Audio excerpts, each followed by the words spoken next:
baby. Okay, so I'm Scott Johnson. I am the state organizer for Indiana 5051. Thank you. All right, so it is my job. I believe in what's called servant or leadership, which means I'm here to serve people. So if you want to reach me, Indiana5051.org, there's a contacts page, and my damn phone number is there. Okay, so like most of you, I am an Indiana resident. I live here, I work here, and I love Indiana, and I am horrified by what I see in America. Okay, and I think 5051 has the answers. And what I'm going to do is I'm going to talk to you about 5051. I'm going to talk about what's going on. I'm going to talk about how we take small things and turn them into big things. So let's start from the beginning. What is 5051? Well, in late January, all of less than 3 months ago, a bunch of internet nerds on Reddit got together and they were lamenting the state of the world and the state of Donald Trump. And unlike most of what happens on the internet, they actually did something. Right? They said, wouldn't it be cool if? And you know that that's a bad thing. But in this case, it was good. They said, wouldn't it be cool to take the same protest and run it in 50 states, in 50 capitals, at the same time? Hence, 50501. Right? And they put out a call to action. They had no idea if it would work. And on 2/5 in Indiana, I went to my first protest. Okay? And we had about 200 people at the State House on a day that was maybe 3 degrees if we were lucky. Remember that part in February when it just sucked? Yeah. We were here. There you go. All right. So that was our first Indiana protest for 5051. Now,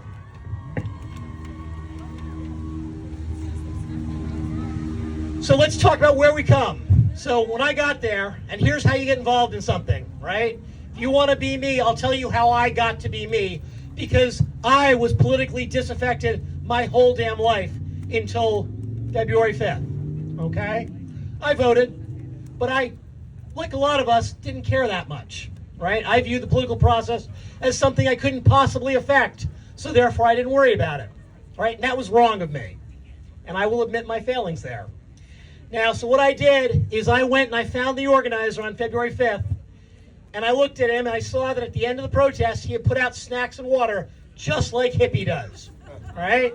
And what that man, who was a former lobbyist, knew was that protesting is a high energy activity. At the end of it, you crash and you kind of feel like death.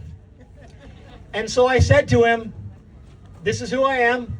How can I help? And by the way, you shouldn't do the work and pay for the snacks. And I gave him cash out of my pocket. Okay? All right? So I stood up. That was my mistake. All right. And I asked him out to coffee. And he put me off for about a week, and I kept pestering him because he's a busy man. Former lobbyist turned activist, also running a business. And he finally took a meeting with me, and we discovered we were what I would describe as ideologically aligned. And a month later, over the course of that next month, I became his de facto number 2. And a month later, I get a voicemail that says, hey, I can't do this anymore. Can you take over for me? Okay, thanks, bye. Right? And the answer is this work is hard. And it's not that he's a bad man. He's a fantastic man. But he's a white guy who's a Muslim. It was Ramadan. He has a little child, a wife, and a startup. And my God, God bless him. So here's what we accomplished since that time. We have a core group that hangs out on the application Signal. Yes, that Signal. Okay? Signal, in case you're unaware, is an encrypted chat app. It's totally secure. Even the FBI hasn't broken it. And we have a core group of us in the state of Indiana of about 500 people. And we hang out there, we chat, we bullshit, we talk about arts and crafts, we hang out, and we figure out the problem. And what we do is when somebody feels really passionate about it and tries to dump it on me, I push it back on them and say, I can't get to that, I'm too busy, but you seem to be really interested. How about you step up? Okay? Because when you show interest in this kind of activity, you end up with a job. All right, so we've got social media channels ranging from Facebook to YouTube to TikTok to Discord to Reddit to Blogspot. We have protests in Indianapolis that last weekend we had over 6,100 people. Okay, now a month earlier at our women's rally, we had 1,350 odd.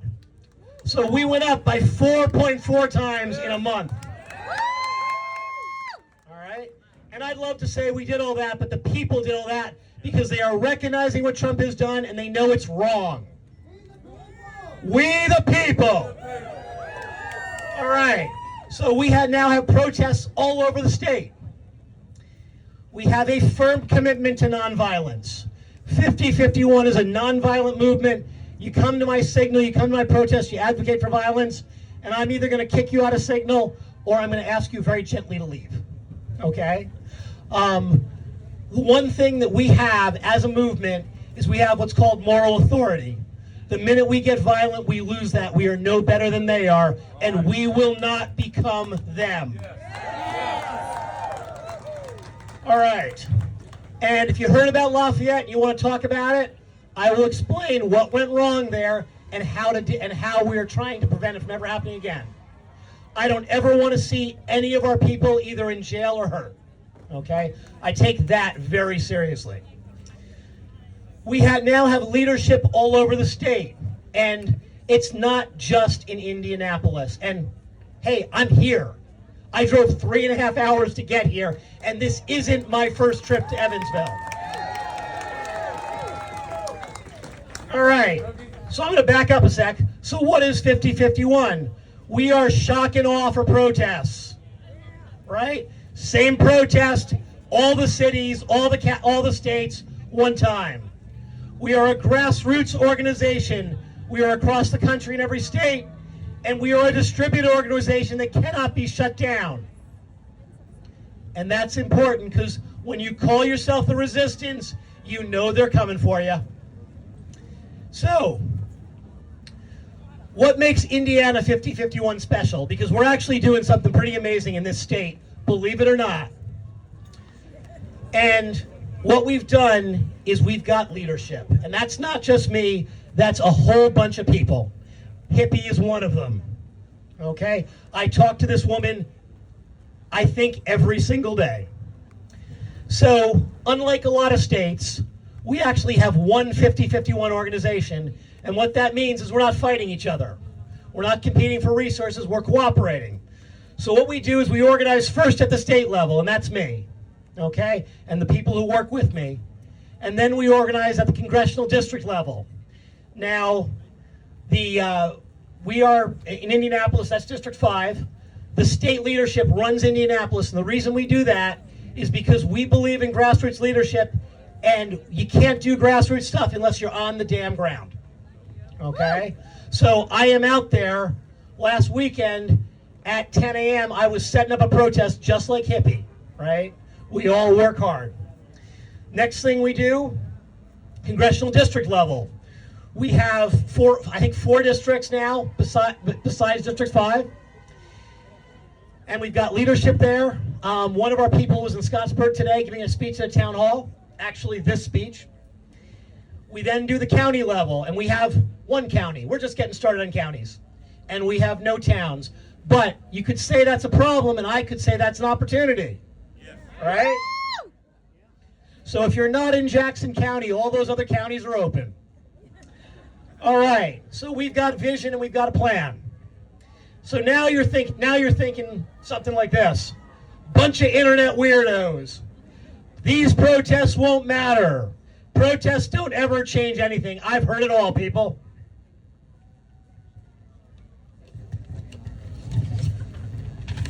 So, first comment, protests today won't change anything. You know what? You're right. This is a couple thousand people maybe. Today doesn't change anything. And I'm not going to lie to you and tell you what it's going to. But here's what it does do. Protests are training us how to protest. We are learning by doing, because this activity, I don't think you can learn from a book. You can't learn it from a YouTube. Now, some parts of America still know how to protest. If you're in a marginalized group, God bless you, you know what you're doing, right? And I am not trying to tell you I know better. But what I would argue is that the vast bulk of us don't know because we stopped doing it. We gave up. We thought we were done. We thought our rights were immutable. Well, we learned that lesson. All right. Now the next thing is protests make us feel better. Yeah, they Right? do. I don't know about you, but I spent from the moment I woke up with that gut punch of, oh shit, he won, to February 5th feeling like crap. And all I did was I doom scrolled and I doom tubed. And it didn't make me feel better.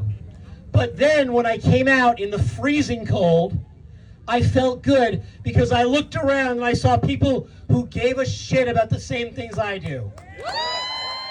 Right? So, in the protest community, we say action is the answer to anxiety. Another speaker said almost the same thing, right? So you want to feel better? Get out and go to a protest. And I'm one of the idiots who for weeks held a single sign at Tesla dealerships. Right? Right? And now I say used to, and I don't do that anymore, and I've advised all of our Tesla protesters to stand down. Why? Because Trump has deemed Tesla protests a hate crime. Right? And so it's not safe. But if you're interested in fighting against Tesla, talk to me because we've got plans. All right. So the one thing is I'm doing something. The second thing is I found my people. Right? Yeah. My people are all around me. I don't know almost any of your names, but I know that you're my people. And the way I describe it is I say stand together, die alone. Right? We need to be a community to survive this because the bad times aren't here yet. All right. Now the next thing, and this is the important one, is protests are a sourcing function for the movement. So when I go to a protest as a leader, here's what I do. I look around at signs and I find the people with the smart signs, right? Because they're the people I really like. Then what I do is I look at the people who stay around to talk to me, right? Because some small percentage of people will stay around at the end of the event to talk to me. Some smaller percentage will help, and they'll pitch in. And then what happens is I give those people business cards, right? I don't take names. I give business cards. The people that come back to me, that's my people. And those people are the ones that we say two questions to. What do you like to do and what are you good at? Because those two questions are not always the same thing. And I've been a business leader for a long time, and I firmly believe that when you love what you do, you never work a day in your life, and you're better at it. And I don't need people to do something they're bad at. I want people to do something they love. And that's what a protest is for. Because for this to work, it's got to get bigger. And to get bigger, we need help. Now, I said we had a vision. Now, I believe in academia. I believe in science. And what academics do better than anybody else is they study everything. Now, there is an academician at Harvard by the name of Erica Chenoweth, and what she does is she studies authoritarian governments. And what she has found is that in the world, when you have an authoritarian government, all it takes to bring it down 53% of the time is 3.5% of the population to protest on an ongoing basis. 3.5%. Now, I just so happen to know that that's 288,000 people in Indiana and 11.5 million nationwide. Now, that is not a guarantee, But statistically, the odds are in our favor, and I love statistics. Now, the flip side of it, to be honest, is that 26% of the time it takes a violent revolution, and the remaining percentage, the authoritarians stay in power. But the odds are in our favor.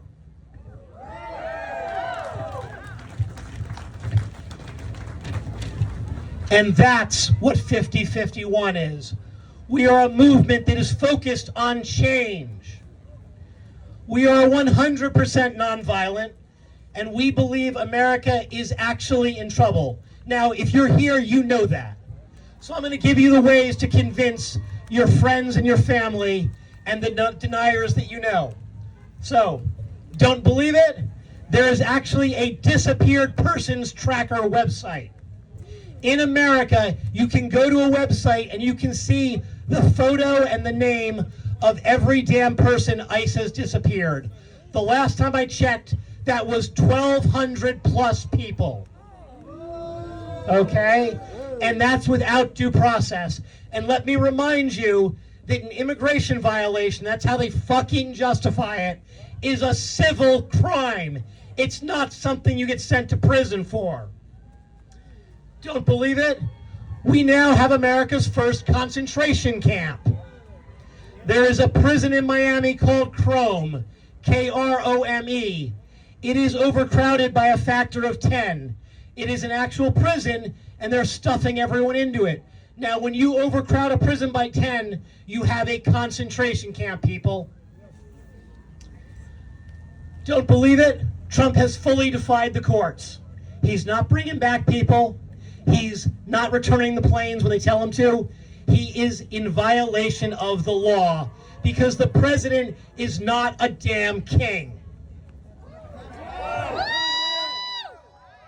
So, this is an illegal presidency that has made Nixon look like an amateur. And America brought down Nixon. We have done this before in America in at least some of our lifetimes. I'm 57, I'm old enough to say that. So we want to see the administration out. And we believe that by protesting enough, we can do that. But it's going to take effort. Now here's the truth of this. If you want to affect a lot of people, and we do, we need resources, we need bodies, and I don't care if they're helping hippie, I don't care if they're helping us. We have a website up, Indiana5051.org.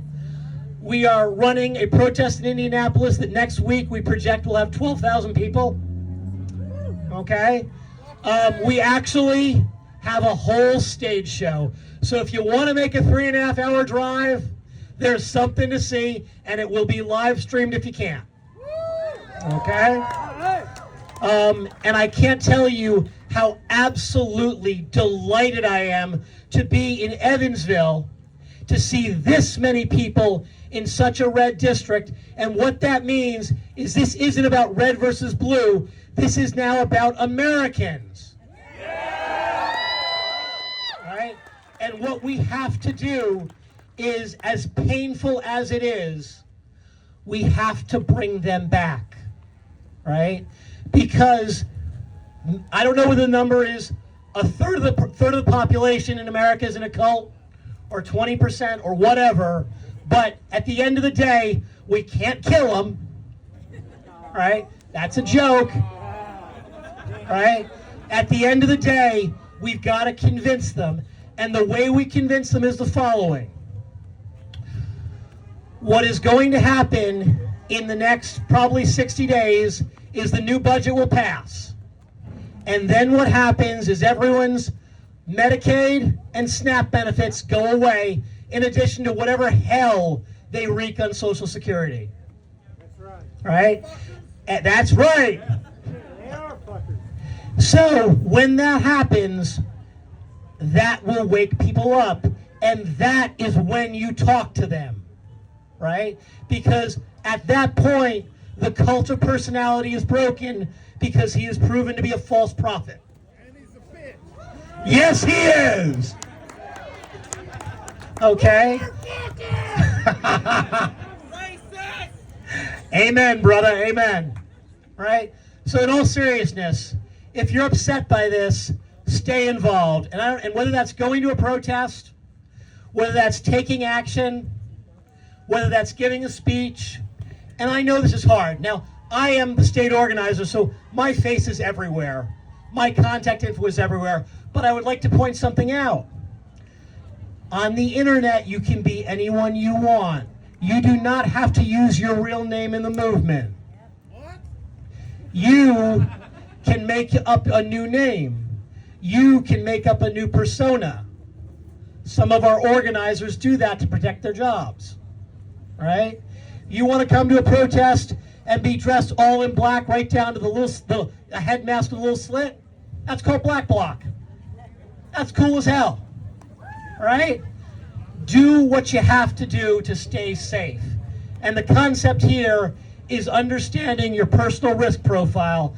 If you go to our website and click on my name, you'll see an essay I wrote about that, right? Because for some people, it's just not safe. And mostly what I do these days, even though I'm a software engineer by training, all I do these days is talk on the phone and meet with people. And I had a guy I met at a protest, really talented. He wanted to be more involved. So he came to me and said, hey, I'm right near you. Can we have lunch? I'll take a lunch with anybody. And he described who he was. And he said, I'm an engineer, and I love engineers because they solve problems. And he said, I'm married, and I love family people because they're in it for the right reason. I've got 2 boys. That's why I'm here. And then he said, my wife has a green card. And then he said, she's 11 weeks pregnant. And you want to know what my advice was? Never talk to me again. Okay? Because for some of us, the risk is too great. Now, my boys are 18 and 23. I've done my job as a dad. Okay? Now this is what I do as a dad, right? And I'm full-time on this, right? I do this stuff 18 hours a day. That's why I can take phone calls at 11 o'clock at night, which is what I did last night. All right. So in all seriousness, if you want to be involved and you're scared, and I get that, there are ways to do this and not put your job at risk. There are ways to do this and not put your family at risk. And then there are ways to do this and just stand up here, right? And however you want to interact with the movement, we will make use of you or take advantage of you or whatever phrase you want to use. But in all seriousness, you want to get Trump out, step up, right? All right, Hippie, I'm turning it over to you.